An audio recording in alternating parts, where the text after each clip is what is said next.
আসসালামু আলাইকুম আফুরা ভাইয়েরা। এই যে মরিচ বাটা বানাইতেছি।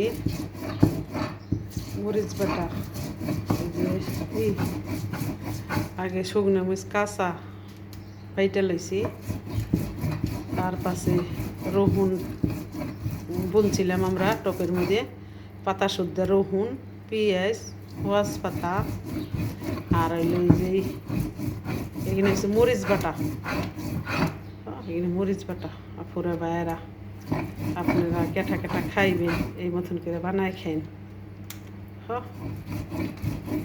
আর বলছো কইলে মাফ করে দেব। মরিচ বাটা বাড়তে বাড়তে দেখেন পাটা দিয়ে, পাটার মধ্যে পানি দিয়ে লাল টকটক হয়ে গেছে। এই মরিচ বাটা, পাটাটা তো ছোট হয়ে গেছে গা, তাই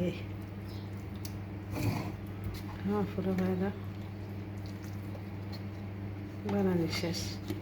এই যে আবার আপনারা মনে মনে করবেন কি এত কিনে মরিচ বাটা বাড়ছে, এত কিনে মরিচ বাটা যে বাড়ছি, এখানে আমার অনেক মানুষ আছে বাঙালির ঠেন বড়, তার আশায় বই থাকে বোন সকলরা সব তেরে দিমু একটু একটু, তাই বানাইছি। চাইর মুড়ির আশেপাশে অনেক মানুষ আছে বাঙালি, হ্যাঁ গো দিমু একটু একটু। বোনেরা ভাইয়েরা আপনারা দেখে নিয়ে যে মরিচ বাটা আমার হয়ে গেছে শেষ। আল্লাহ হাফেজ।